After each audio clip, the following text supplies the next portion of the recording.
when you realize that hurt people and that we came here to learn by trial and error.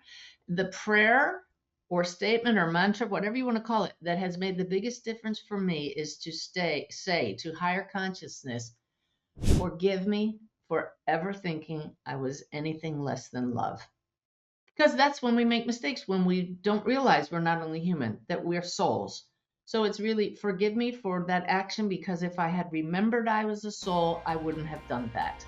Welcome to Passion Struck. Hi, I'm your host, John R. Miles, and on the show, we decipher the secrets, tips, and guidance of the world's most inspiring people and turn their wisdom into practical advice for you and those around you. Our mission is to help you unlock the power of intentionality so that you can become the best version of yourself. If you're new to the show, I offer advice and answer listener questions on Fridays. We have long-form interviews the rest of the week with guests ranging from astronauts to authors, CEOs, creators, innovators, scientists, military leaders, visionaries, and athletes. Now, let's go out there and become Passion Struck.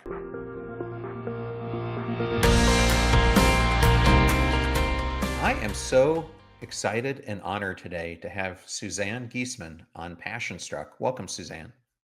Thank you, John. Great to be here. I always love to have veterans on this podcast, and I've had a lot, but I haven't had someone from the Navy on for a while now. So I'm really excited to start the interview at that point, because you had what many would describe a model career, a Navy commander serving at really the highest levels of leadership. You were working directly for the chairman of the Joint Chiefs of Staff. What was that experience like? Because I can't even imagine having that bird's eye view into what was going on in the government. It was eye-opening when the chairman personally asked me to be his aide. I had been his protocol officer prior to that. There were 6 protocol officers, but the aide will be his right-hand man, 2 steps behind him everywhere he went, riding in the stretch bulletproof limo and going to the White House and Capitol Hill, flying on Air Force One and Air Force Two. I knew what that job entailed. So when he asked me, I was pretty floored. I know you're a Naval Academy graduate, but I went to a small state college in Pennsylvania, went to officer candidate school, and then I had joined before women were allowed on most ships. So I served ashore my entire tour. You may remember this term or not. We were called General Unrestricted Line Officers. The problem is that acronym is GURL. So we were the girls. To me, it was a stigma that had followed me throughout my career, but I never let it stop me from doing my best. And so for the chairman, a Special Forces Army 4-star general, the highest ranking officer in the armed forces, to say, I want you because of merit, not where you went to school, not who you are or what gender you are, just I need somebody who can do the job. That was the biggest honor of my career. And so it turned out to be the most astounding job. To fly on Air Force One with the president was a dream come true. Very stressful job because you can never let your guard down. You have to make sure the chairman always looks good. And it was really funny to have to tell other generals, I'm sorry, you can't talk to the general now, or we have to go now. But yeah, it was quite the honor. So during the time that you were working with him, 9/11 happens. And the way you describe it is you were on a plane flight over to Europe because he was going to get knighted by the Queen. That's right. And while you're en route, you get this call of what's happened, and then you're asked to turn around, and you actually fly right over where the World Trade Center is, looking down on the tragedy. I can't even imagine what that would have been like. We were being escorted by fighter jets. We were the last aircraft in U.S. airspace. Even the president's jet had been grounded by that time. We knew we were headed back to the Pentagon, and we knew that something had happened there. We didn't realize it was a plane. I was on the radio talking to a colonel back at our office who said, I have to go. Something just happened here. And we thought it might be a bomb. We didn't realize another plane had hit. So here we are flying over Manhattan, looking down. But John, we didn't realize at the time that the towers had collapsed.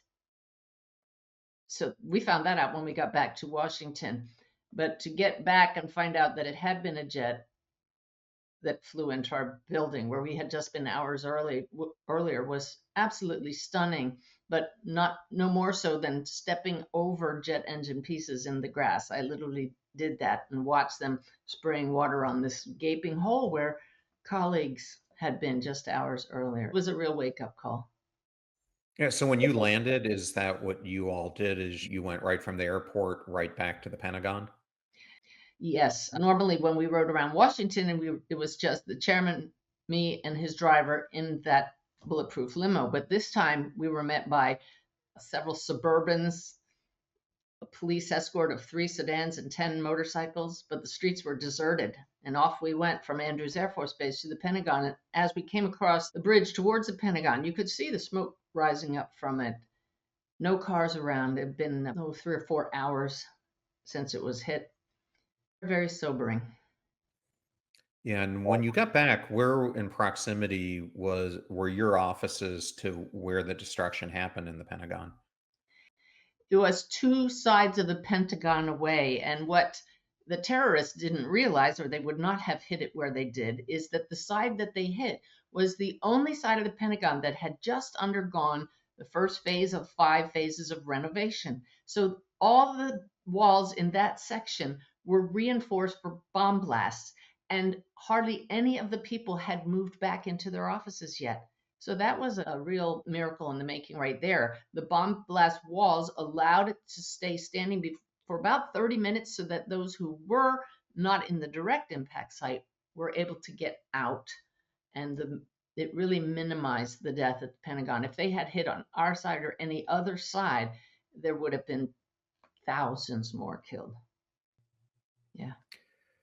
So I ended up leaving the military because my last duty station, I was working on an admiral staff myself, doing counter drug interdictions down at what's now called JADF South, part of Southcom. And while I was there, I got to interact with all these different operatives from three-letter organizations, and I ended up getting the opportunity to become a special agent with the FBI. However, I get out of the military on a Friday. I'm reporting to Quantico the next Friday, and on Tuesday or Wednesday of that following week, I get a call from my FBI detailer saying Congress couldn't pass the budget, and unfortunately, your class has been recycled.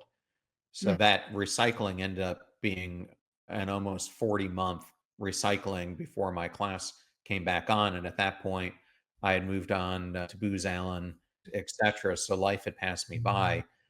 But I remember that time period very much of leaving the military. When you left, you did something a little bit different, as I understand it. I'm a huge sailor, and I understand you and your husband decided you were going to see the world via sailboat.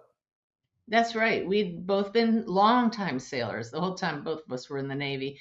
And we had decided we were going to live the cruising life. We didn't know when we were going to do that, but we decided after 9/11 we're going to do it the day I'm retirement eligible. I'm getting out and we're going sailing. We, in anticipation of that, sold our house, sold our cars, put all the furniture in storage, and moved on board the boat. And so when I retired, the very next day, off we went. That was our home for several years. It was an idyllic lifestyle, but I tell people now, in effect, I was actually running away from life.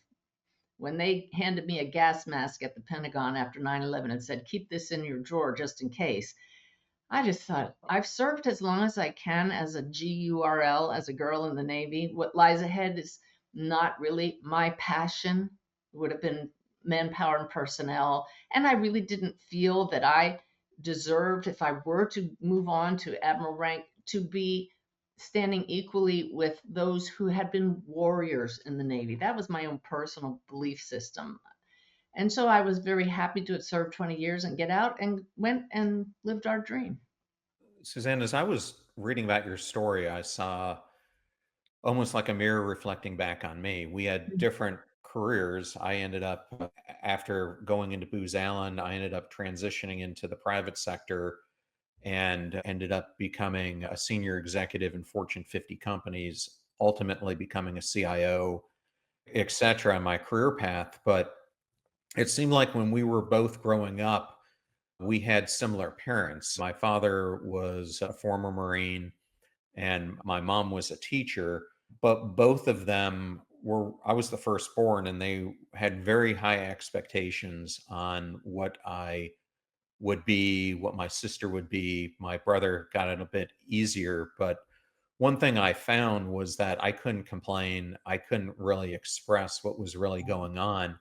And so I got at a very young age into this loop of just suppressing all these emotions that I had, which ended up getting even worse by the time I got into the military. And over time, just became one set of emotions suppressed over another that built this huge foundation that eventually hit a boiling point. And as I was reading about you, it seemed like you had gone through a similar experience. Wow. We don't talk about these things a lot. It's very interesting for me to hear that from you, but it's true. My parents didn't allow me to be angry or upset. And you will probably remember this phrase from the Navy. What do you do when something goes wrong? Suck it up. That was the term. And so at 9/11, here I am, they're pulling bodies out of my office building. There was no way to deal with my emotions. I had no tools whatsoever. So I just sucked it up and buried it and sailed off into the sunset. And then life caught up with me in a way that was far more personal than 9/11. And that lack of tools really knocked me over. Thank you for sharing that, and I'm sorry that it happened to both of us, but I didn't talk about it for a very long time, but figure with what I'm doing now with the podcast and everything else that there are so many other people who have faced the same thing. So I'm hoping that being vulnerable about it helps other people address it as well, because looking back, I wouldn't wish some of the emotional pain it caused me on anyone, even an Right, enemy. right. So while you're on this sailing expedition, you were visiting Croatia, and as I was thinking about this, the last time I have seen Croatia was in 1995, and when I was in Split, there were shells landing all around us because we were trying to get a three-star general evac out of the airport that we were visiting as we were getting shelled in the middle of it. So to me, it's always this moment of that I look back in almost disbelief. And you also had a moment of disbelief because while you were there, you learned that your stepdaughter Susan was gone, who was a Marine. But when you heard the word was gone, you didn't initially equate that to her being passed away. Well, I knew it meant she had died. I just couldn't conceive of it. I didn't know what to do with that. It was my brain couldn't comprehend it. So what do you mean Susan is gone? And Susan was 6 months pregnant at the time. So now we have Susan and her unborn baby boy were gone. And here we are thousands of miles from home. We need to get home. This is my personal 9/11. So you are trying now to process, and I didn't realize she was pregnant at the time. So I'm very sorry to hear that. So you were trying to process this grief, trying to process the loss. And as I understand it, it led you into a state of reflection and really into a practice of meditation. Is that a correct way to understand it? That's absolutely correct. Once again, no tools to deal with that. I remember sitting in the back seat of another limo, this one, the funeral car, at her funeral on Marine Corps Air Station, Cherry Point, North Carolina, and trying to be strong for my husband, who is Navy captain, ship driver, retired. He was always my rock, but now he's just in deep grief. And I remember shaking like I've never shook before because all that emotion had nowhere to go. And I wasn't going to cry in front of everybody else. That came later. But what happened at the funeral changed my life, John. I saw Susan's body, and she was dressed in her dress blues in the coffin. When I looked down at her, I had an epiphany. I'd seen my grandparents in a coffin, but Susan was not Susan. There was some part of her that I knew had to have survived the lightning strike that took her. We didn't talk about how she was killed. She was killed by a bolt out of the blue, literally struck and killed by lightning. And I looked at her body and I knew that's not her. That body never was her. There's another part of all of us that breathes us. It was a spiritual awakening on the spot, raised with no religion, no spirituality. And I just said, you have to still exist. I've heard about meditation. I've heard about people called mediums who can connect with those who have died. I don't know if it's true, but if it is, I'm going to find you. So I began meditating that week, probably not that day, maybe 2 days later. I didn't know what I was doing. This was 2006. Meditation was not common. We were living on the boat. We got back to the boat in Croatia, and it sounded so strange to my ears to say, Ty, I'm going in the aft cabin and I'm going to meditate. And I would just sit there quietly and say, Susan, reveal yourself to me, or Susan, I want to hear you. It wasn't for peace. It wasn't for to lessen my stress. It was to find Susan. But John, I found so much more through that practice. I found the peace and I found joy and I found tools and I changed my life from that daily practice. It was mind expanding because it was mind altering. And that practice has now culminated into two books, The Awakened Way, which came out in 2024, and your new book, Making the Afterlife Connection, where in both of these, you talk about this journey with Susan, and then in Making the Afterlife Connection, how you reconnected with her in the afterlife and how this became a tool set that you now have perfected and help others to connect with their loved ones. That's correct. And actually, that's my 15th book, and the next one's the 16th. I've been writing since I was in the Navy about whatever I'm passionate about. And since Susan passed, it's passionate about helping people to know that we are so much more than these bodies. And it's when we focus only on this objective reality that we perceive with our physical senses that we suffer because we feel that's all there is. But when you realize you can literally turn within and expand your awareness, you open up to guidance, insights, information, peace, and yes, love that's been here all along. But if you don't know to look for it, it's elusive.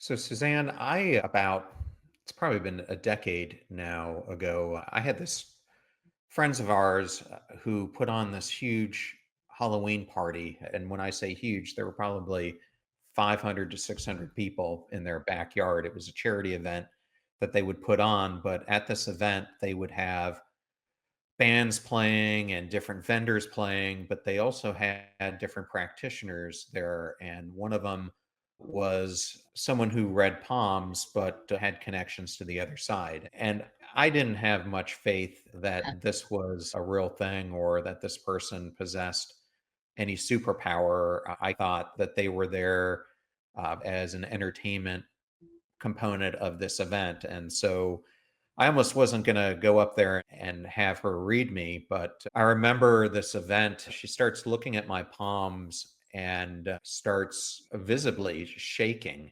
when she's looking at me Wow. and met me eye to eye and said to me these words. She is so upset at how you're living your life. Oh, wow. She Wow. never wanted this for you.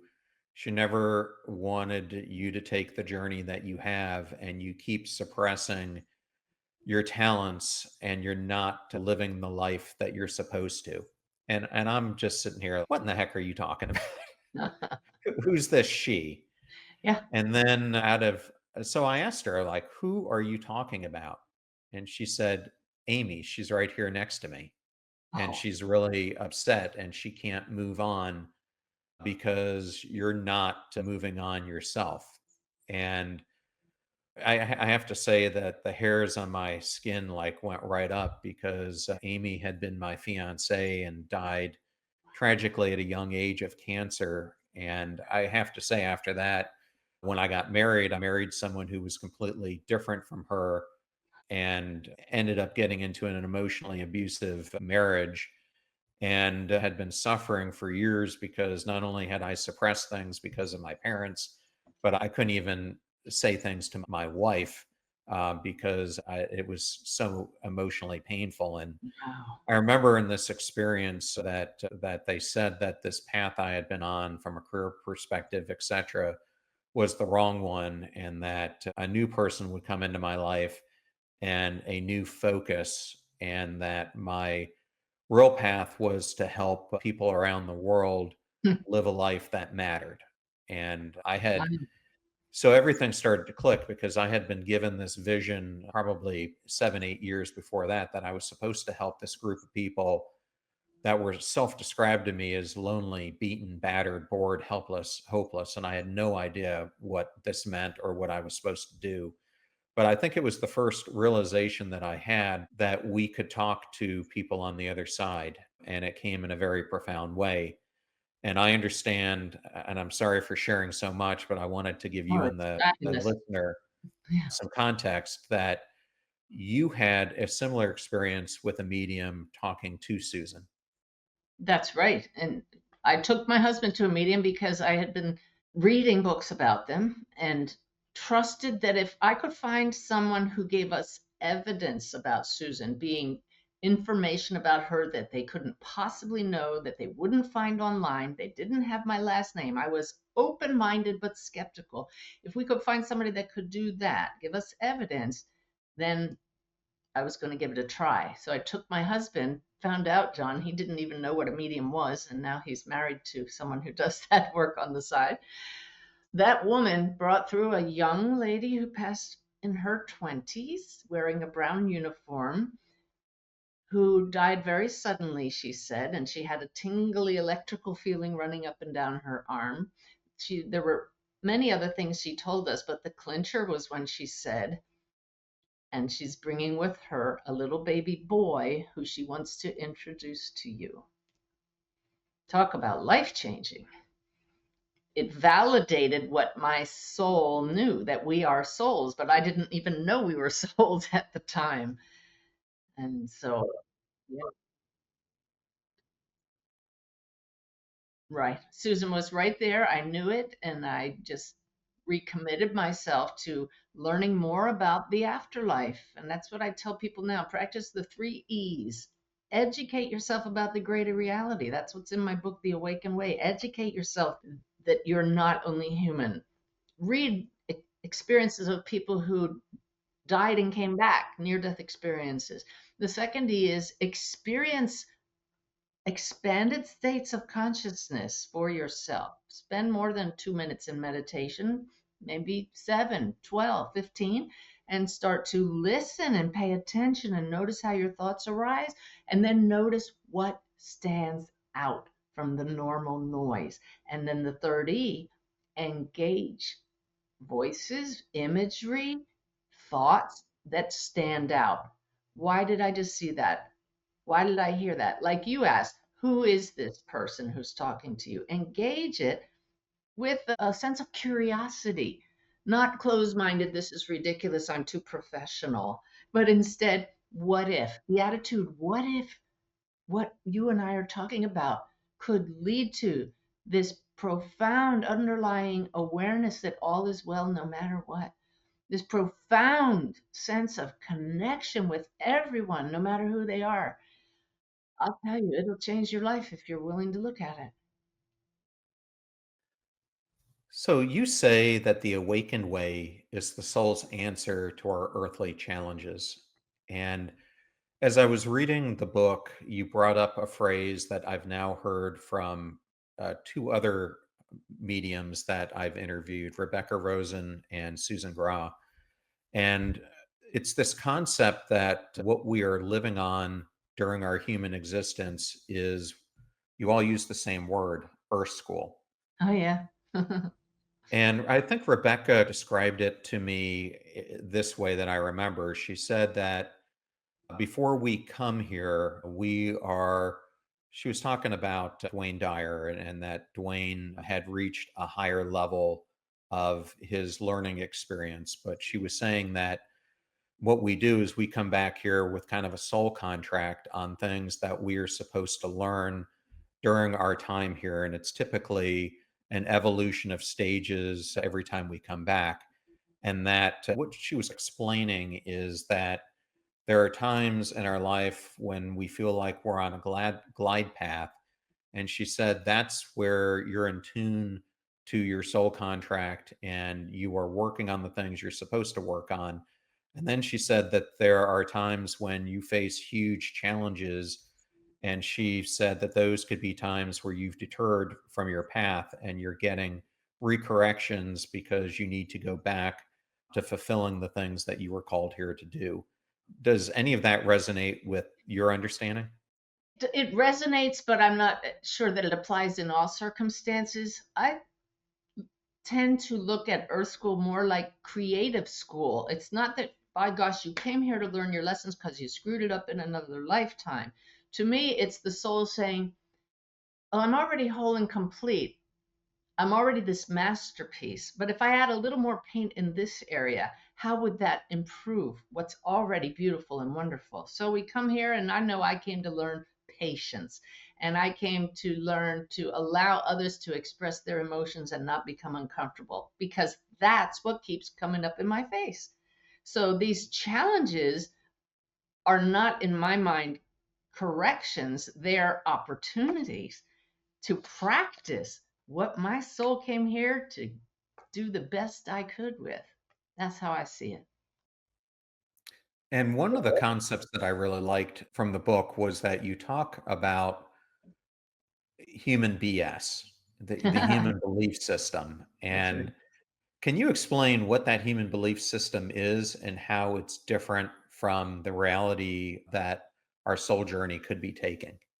Again, the objective world makes it appear that we're separate. But once you spend time in an expanded state of consciousness, you come to realize that at the basic level, we are fields of energy and information in one shared field, a shared mind. We're all connected. And so when we buy into the belief that there's me and you, and we're separate, and it's a dog eat dog world, and the way we get ahead is by fighting and cheating and lying, we start to feel uncomfortable and life doesn't flow because we're not aligned with our true nature, which knows we're connected. So when you start questioning your BS and say, what if there is a part in that person that's the same in them that's the same in me? And what if instead of competing with them, I realize we all come from the same source and their success is my success? What if all of these things lead to greater peace and greater flow? And now success is just flowing my way in ways I never could have imagined. Now you're living the awakened way. And it begins with questioning your BS moment by moment. Just this morning in meditation, I noticed something that triggered me. I could feel it in my body, and I asked higher consciousness to show me a way to release that, because clearly that's a lesson I came here to work on, and already I'm feeling better about that. This is an ongoing process of flowing and clearing out areas in our energy field where the flow is blocked from our BS. Well, I love the concept. And just to reiterate, you share three core truths of the awakened way. We're not only human, we're all interconnected, and the creative force of the universe is love. And I wanted to lean into those three things because, as I told you before we got on, one of the core focuses that I've been called to put my efforts towards is the human need to matter. And when I think about this, the fact that we're all human is one part of mattering because we need to matter to ourselves. But another huge portion of mattering is the interconnected part because there's a reciprocity to it that I matter to you and you show me I matter as well. And then I think there's a connection point to this universe is love, because to me, there's a ripple effect of mattering where what we're really called to do is to make the world a better place. So the more that we can make others feel they matter and show love and kindness, compassion, whatever word you want to use for it, it expands that element of mattering. Does any of that resonate with you? All of it does, John. People think we have to have some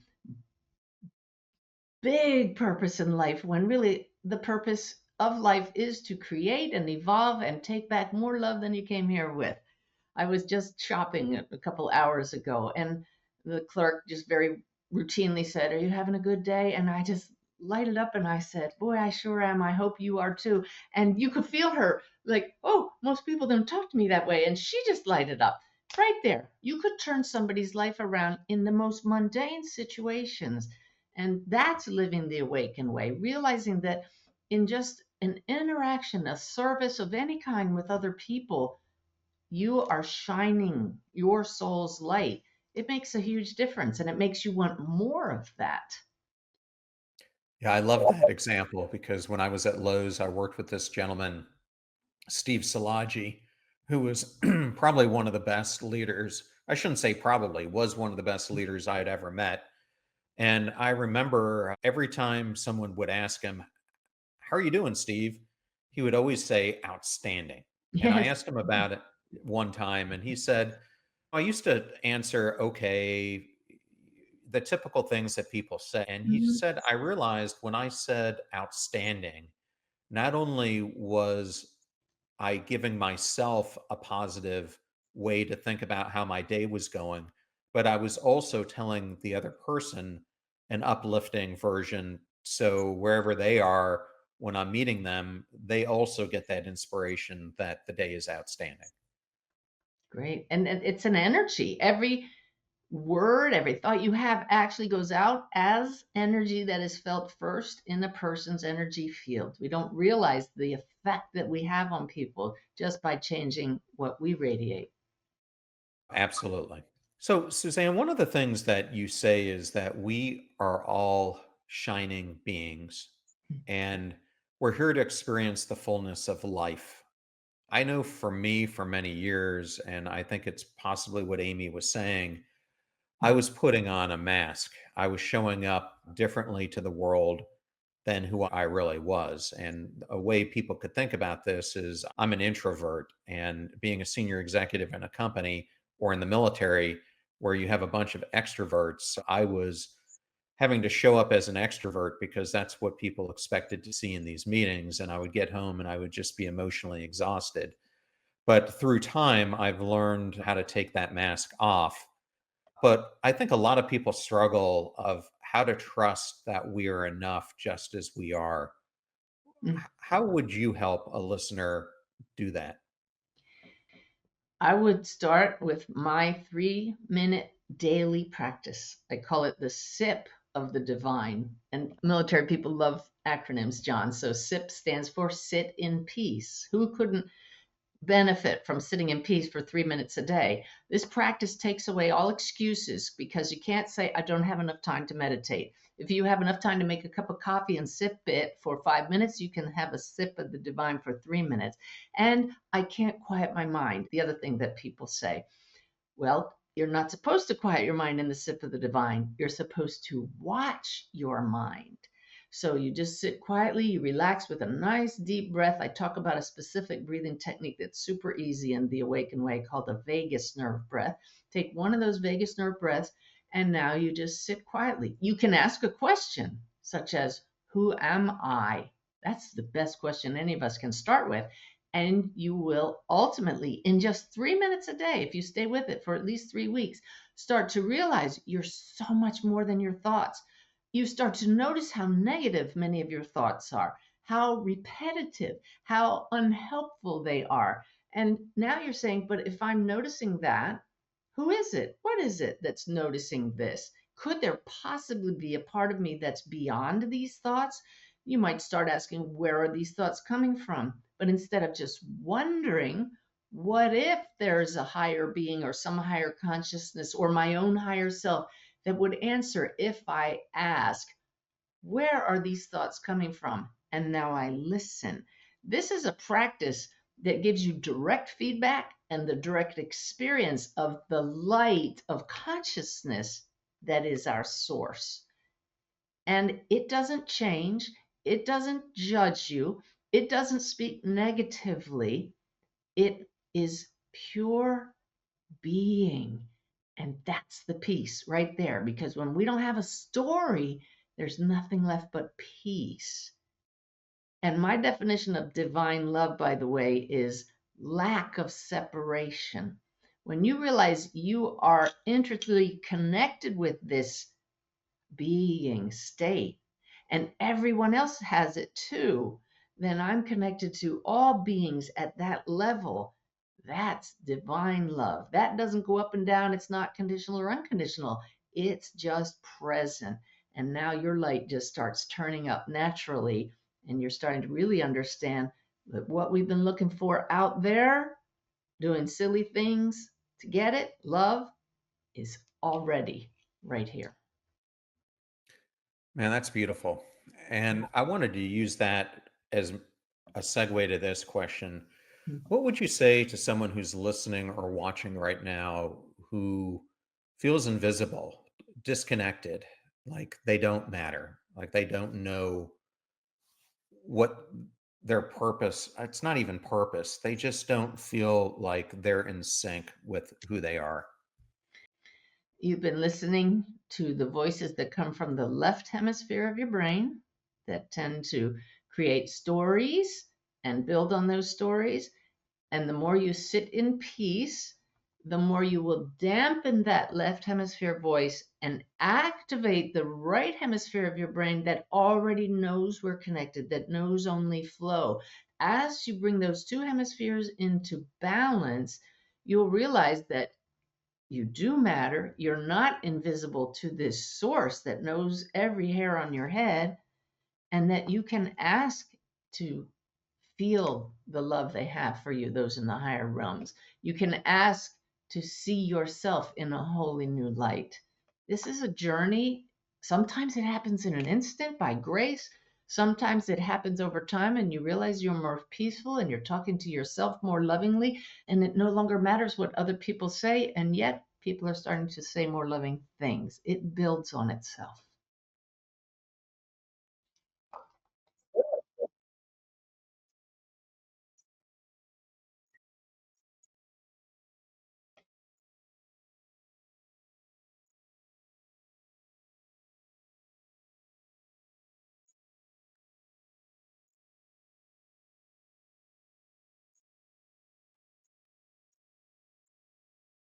This is spelled with a capital T because it is this awareness. This is that state of being I talked about discovering in between all the negative self talk and even the positive self talk. In between every breath, there is just this pure state of being that the more you touch it and experience it day after day, even for a few minutes, you realize it's always here and it is the font, the source of everything that arises. This awareness is looking through your eyes, looking through my eyes. It is all that is. Call it God, call it source. It's pure potential. And this is what we come from. So the more you come to know I am, and everything else after I am is story, but this awareness, then I become willing to listen to the thoughts that are productive, listen to the thoughts that are supportive, ask to be shown I am so very loved, like my guides say in the daily messages they give me. But you have to be willing to, yes, the analogy I use in the book of seeing your basic essence as the blue sky of awareness, and all this other stuff that's flowing in and out are the clouds. We have to be willing to look at the clouds and let them flow by without judging them and judging ourselves. Just be curious until you start to notice this blue sky is pretty awesome. Thank you for sharing that, Suzanne. And Mhm. I want to go back to the topic of mattering because many people carry this silent belief inside that they're alone in the universe. Mhm. And you have a concept that you explore that you are never alone. How do you help using this you are not alone methodology to help people connect with their unseen support system? It goes back to being willing to play. Be as the child. Be willing to go into the silence, sit in peace for a few minutes, and just trust, okay, maybe there is like a genie in the bottle. That's childlike, right? But maybe there is higher guidance coming from a frequency that my brain can't pick up on, but can bypass the brain. If that's so, I'm going to start asking you for questions. I'm going to ask you for signs to validate these new thoughts that are helpful that are popping up. I'm going to act on these helpful insights that I'm getting and see how that changes things for me. So you start working with the hypothesis that if I am a field of consciousness at this human bandwidth of frequency, maybe there are other channels, other networks that's a higher frequency I can't tune into with my physical senses. But if I truly am a conscious field of energy and information, then I'm going to use my intention to tune into the higher channels, ask questions, and see what comes back. I'll act on it, I'll ask for signs, and I'm going to do my own experimentation. It will knock your socks off if you're willing to play the sign game that's in my book. I am convinced beyond any doubt. I'm working on a third book with Hay House right now. It's due in June. The first half, I worked on it with higher consciousness together. The second half, they're dictating every morning. I sat here this morning. I know you're here. I need some help. It's 7 o'clock. I'm really groggy, but we need this next essay on this topic. And John, it just flowed beautifully. It was so beautiful. I had to share it with my husband. He said, "Wow, that's brilliant." And I said, "That's because it's not coming through my conscious mind. It's coming via the subconscious from the superconscious." Imagine the productivity level if people could learn to tap into that. But beyond that, the sense of connection, guidance, love, it will change your life if you're willing to play. Yeah, something almost exactly the same happened to me today. I'm also writing my next book, and I've been trying to figure out it as I've been writing other chapters of the book how I was going to approach this one when I got to it. And when I started it this morning at a similar time, I think I started about 6:30 a.m. I didn't know how I was going to start the chapter, but I had gone on a walk just before it and I had meditated. And what I have asked throughout every chapter of the book is let this not be my words, but the inspiration that's flowing through me that shows up in a way that it helps Yeah. people to live their life better. And out of nowhere, I was given this inspiration of kind of a person I was supposed to profile in the chapter. And I did some research and it triggered that I had done a previous interview that was of a very similar nature. And then it led me into a complete framework of how it needed to unfold and etc. And so what I thought was going to be a disastrous day of writing became about 1,500 words of pure inspiration. So Yeah. I know exactly what you're saying. And yet our language limits us. You said out of nowhere, and yet I know it came out of the field, which is everywhere. So it's nothingness and fullness. It's nowhere and everywhere, immanent and transcendent. It's this awareness feeding you exactly what you needed because your intentions aligned with a higher purpose. Beautiful. Suzanne, I want to talk to you about a couple of the practices in your book. One of the people who I love to interview is Mark Devine. I'm not sure if you know who Mark is. He's a Yeah. former commander like yourself, a Navy SEAL, and he really brought mindfulness training and breath work into the SEAL teams. Oh, In fact, he used four mechanisms, those being two of them, two others to become the honor man of his BUDS class. hmm. And at that time, the first person whose entire boat squad had all graduated from BUDS because he taught them these practices. Wow. And one of the things that Mark always talks about is early on, in his career. Before he became a SEAL, he got very involved in martial arts. And his teachers told him that the quality of your life is dependent on the quality of the questions that you ask yourself. Great. And it really reminded me of your section of the book that you titled Question What Is. That's right. And you encourage questioning everything. Why is this questioning such a powerful gateway to awakening? Because we just roll around accepting what people tell us instead of turning within and asking higher consciousness. You grow up and people say, well, look, there's the sun setting. And you say, oh, yeah. Then you go to school and you learn that's really not what's happening. Somebody questioned that. So when you start questioning your BS about your relationships, about who you are, about what you should or shouldn't be doing, my guides have taken the shoulds out of my life. And then you just question, what is the best action for me now? I just get in this habit of questioning, probably much to my husband's chagrin. I want to know, I'm curious. And so, in fact, I've learned to not trust the news at all. It doesn't matter which side of the news I'm looking at. I know that there's ultimately only one truth and that everything is going to be seen through people's lenses here in this objective world. So these days, I'm questioning more than ever and trusting my heart. Well, thank you for sharing that. And I know that one of the things that I struggle with, just like everyone does, is presence and sometimes being intentional about seeking joy in life. And you have this exercise called the Joyous Beads exercise. And I was hoping that you might be able to share it and how it has changed your experience of presence and joy.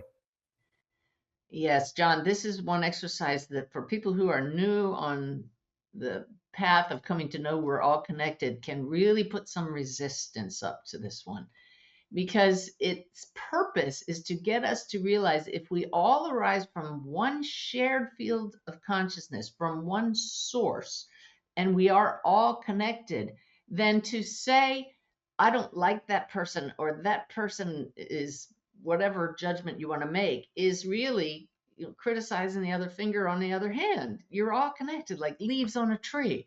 So the mala beads exercise asks you to get a set of beads. Mala beads are just a tool. You could get a rosary, you could get a beaded necklace, but you sit and you take the first bead in your fingers, and in a nice, quiet, relaxed state, you say, John Miles is an expression of source. Then you move to the next one and you say, my mother is an expression of the source. And you allow yourself to be inspired from higher consciousness for what names come up. Try not to think about it. So I'm asking right now, and I'll say, Gene Hackman is an expression of source. Doesn't matter if they're alive or dead. And then I say, it just pops into my mind. Donald Trump is an expression of source. As you go through this, you notice how your body reacts. And then you say, and I am an expression of source. And now you're just seeing how your own thoughts affect your body. And could this be true that we're all coming from the same source? And then you go back to letting spirit, consciousness put a name in your mind. Well, Joe Biden is an expression of source. And Ronald McDonald is an expression of source. I'm just going with what's flowing in my mind right now. But spirit will give you different names that cause restriction in you. Maybe your brother, who you have some conflict with, that comes up now. And you start to see how we judge each other. But you going back to my previous analogy, the leaves on a tree, don't look at those leaves over there and say, well, they look different than me. I'm not going to be nice to them. And when you do this practice over time, you get to the point where you can hear and contemplate any name, any being, and feel the same connection with all of them. It's life changing to the point where I no longer use the word I don't like someone, the words. I simply say I don't resonate with that person, meaning our energy and what we're radiating may be different, but I know at the source we're all connected. So to say I don't resonate with someone allows us to flow and be ourselves, to say, I don't like them, puts up a barrier, causes separation, causes constriction, and is out of alignment with what we came here to be. These beautiful expressions of the same source. Thank you so much for sharing that. And what a beautiful concept.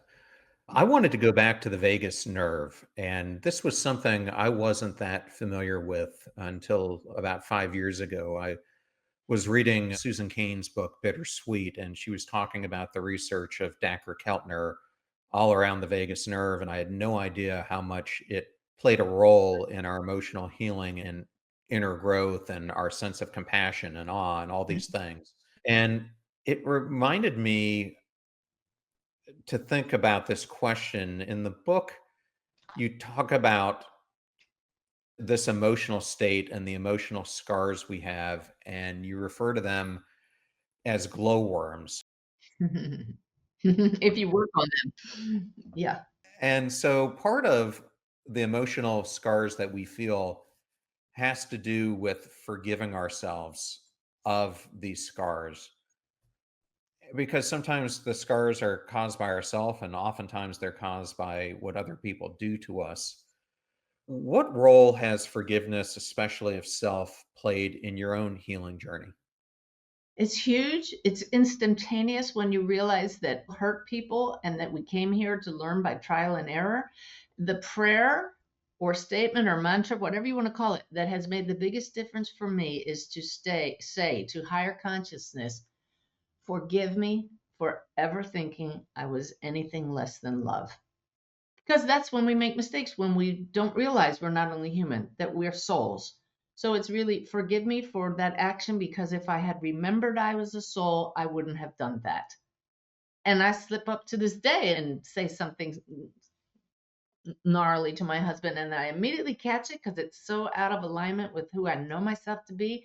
And I say to him, forgive me for that, but I forgive myself for forgetting who I was. And so my parents, who like have some moments that I carried in the past, and I'll just say I forgive them for forgetting who they were.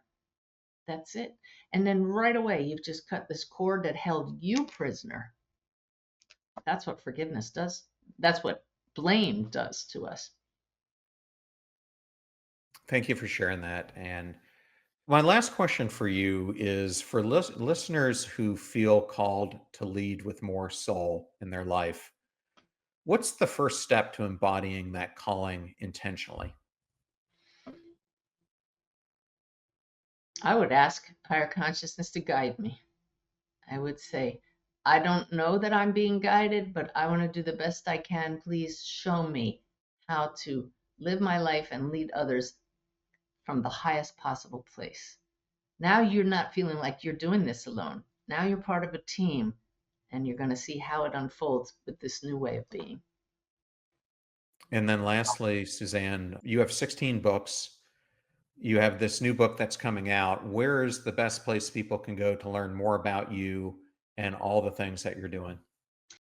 It's my name, SuzanneGiesemann.com. I also encourage people to check out wolfsmessage.com, because I'm about to embark on a tour taking a documentary around the country, and it'll be available online.